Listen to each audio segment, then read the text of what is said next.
welcome to Lil's Vintage World and welcome to a reading vlog. It is autumn and I have those autumn feels. I've put on an autumny type of dress. I feel very autumnal myself. I think it's because I walk every day, like 3 times a day with Pup, and because the leaves are falling down, it just kind of gets me in that mood. Anyway, so today's reading vlog, I thought we'd make it quite autumnal themed. Well, actually, it is accidentally Halloween themed because of the books that I've picked, but I don't really celebrate Halloween. Halloween isn't as big here in the UK as it is, like, for instance, in America, but I would like to reread Halloween Party by Agatha Christie. It's been a couple of years since I last reread this, but I do quite enjoy it. This is one of her later novels. I think this was published in 1969, so it's really one of the later ones, but I do really enjoy it. I've done a whole review of it if you want to watch it, which I'll link for you up here somewhere. And very briefly what it's about is it's about a Halloween party that takes place, and a girl who's attending the party excuse me, a girl that's attending the party says, I saw a murder once, and she's quite boastful about it. And guess what happens? Yep, she gets murdered, she gets bumped off, dun dun dun. Can Poirot work out who it is? Now, the reason why I like it is because Ariadne Oliver's in there, and she's just my fave. I love Ariadne Oliver.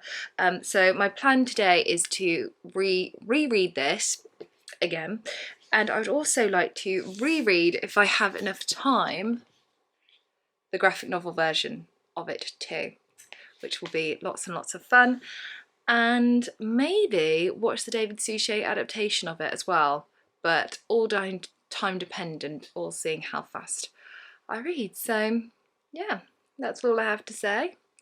Let's get reading.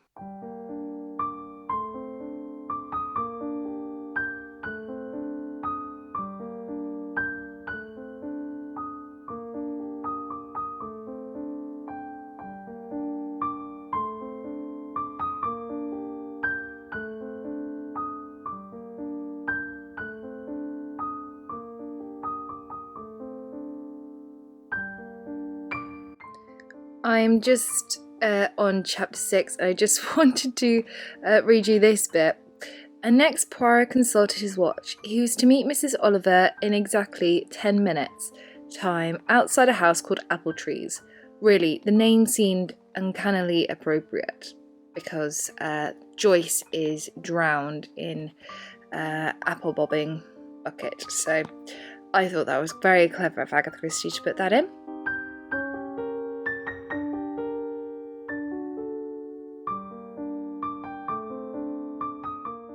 I know it kind of looks like I haven't moved, but I have moved because look, I've now got a blanket. I got a bit cold, so I went and got a blanket. But hours later, and I have finished Halloween Party. I really like Halloween Party. It's not my favourite, but it is good, and it's a nice autumnal one. And if you're looking for a book of Agatha Christie's to read around this time of year, that's the one that you want to do.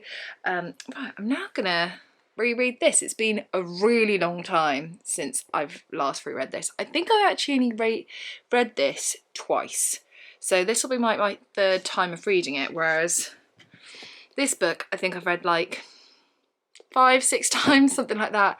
I read those books quite often, but I don't know why I don't pick up the graphic novels as often. It's because the original book's better. I know why. It's because the original book's better. But yeah, let's reread this now. And this definitely won't take me long because it's like 50 pages.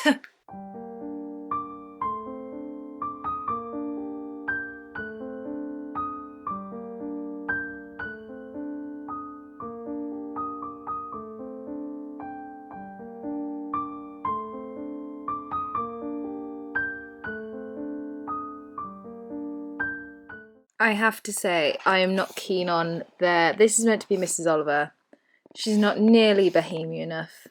Like, she's quite a bohemian looking woman with kind of like bird's nest hair. That's how she's described. And she just looks quite plain Jane there.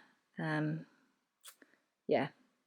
And if you're wondering, this is Poirot and George.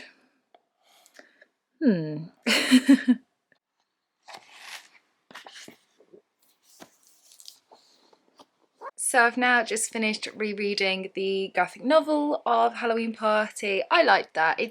I mean, it's all right. It's not as good as the book, but these aren't, because as I said, they're only like 50 pages. So obviously you can't fit in all the details of Agatha Christie's wonderful writing style into those books, but they are still really fun. But as I have a bit of time, I think I'm going to watch the adaptation, the David Suchet one. I have to say, the book is quite different to the adaptation. Like, there's characters in the book that aren't in the adaptation, and that sort of thing. And of course, the adaptation, they set them all in the 1930s, whereas this book's actually in the 1960s.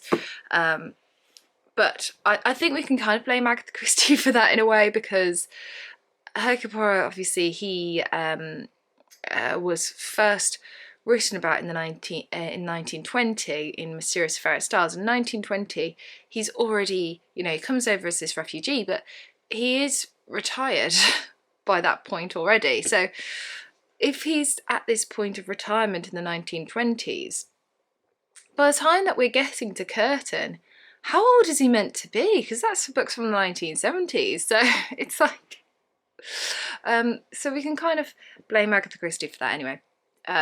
Although it's the same with Miss Marple. She doesn't age either throughout the books. They've got this magic potion where they don't seem to age. If you want Agatha Christie characters that age, go and read the Tommy and Tuppence, because they age throughout. Anyway, I am getting off topic. Let's watch the David Suchet adaptation of Halloween Party, which I really like.